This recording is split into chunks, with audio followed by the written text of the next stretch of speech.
In this interview, Todd Krim shares the inspiring story of bringing music and arts to Syrian refugees in Jordan's Za'atari camp. Hello, Todd. How are you? Good, how are you? Very well. It's very lovely to have you here. Thank you, it's great to be here.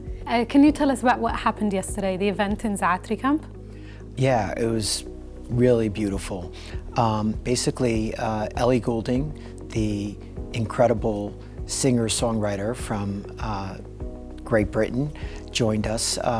She joined my charity along with two other organizations at Za'atari Refugee Camp, where she came to help launch the Music and Arts Center that we created. That's nice. And how was the response from the refugees in the camp?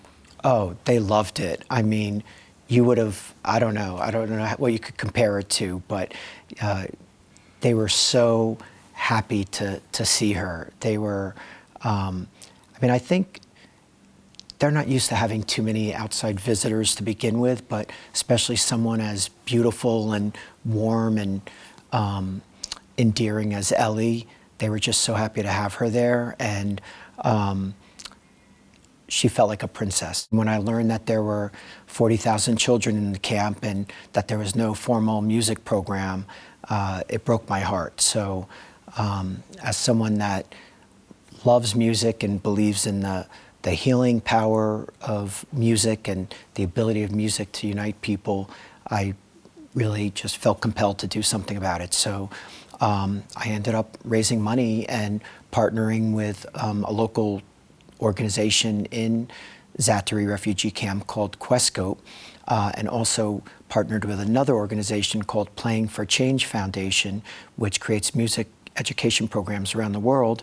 And the three of us came together. I provided the initial funding and launched the Music and Arts Center, which is a combination of music therapy, music education, and now a state-of-the-art recording studio as well, which is sort of the focus of my foundation, the Dream Day Foundation. Who are the celebrities that you've worked with over the years? I've been doing this 20 years, so over the years I've worked with everyone from Shakira and DJ Khaled to Zendaya and Kylie Jenner. But in terms of the refugees, Ellie is probably the major music superstar that we've worked with thus far.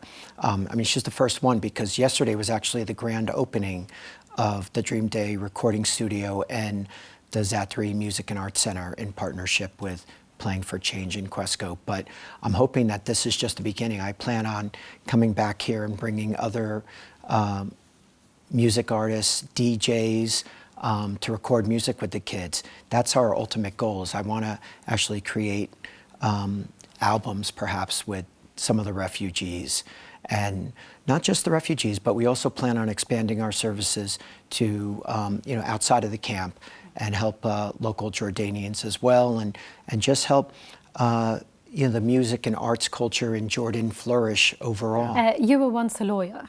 Tell us. I'm a recovering attorney. Yeah.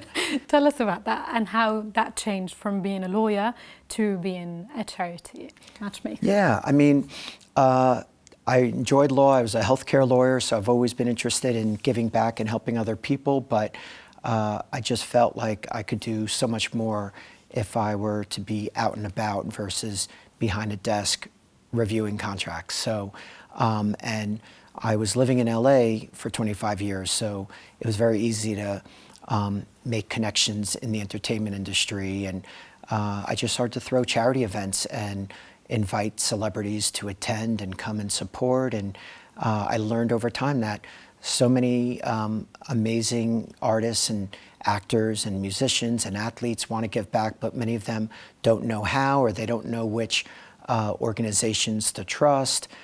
So I help them. I make it very easy for them. I do the legwork, I do the research, I vet the charities, and they can show up, and I know that they'll be well taken care of. Are there any upcoming projects that you're planning and are excited for? Well, like I said, we started in Za'atari refugee camp, but we are already starting to look at launching a center in Jordan, probably the southern region, where there's a need for some more arts and culture for youth. And we plan on doing some work in other countries as well. And eventually I would love to produce a concert here involving the refugees and benefiting the refugees. What advice would you like to give to someone such as yourself who would like to start doing charity? Yeah, I would say, you know, start small.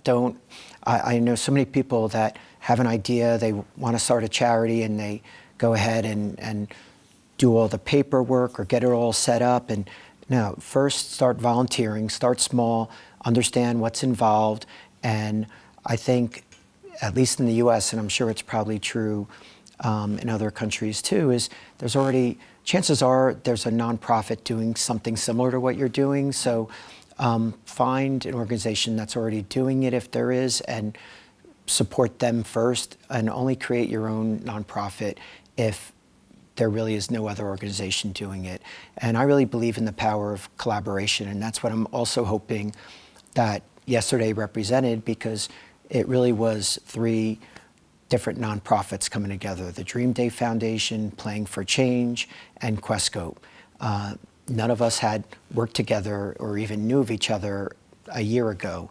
And then, you know, here we are bringing Ellie Goulding to the opening of our Music and Arts Center. So it just shows the power of collaborating and people committed to making the world a better place and helping those less fortunate. I love that. Thank you so much. Thank you for being here. And thank you for taking the time to sit with us. No, thank you for this interview. Thank you.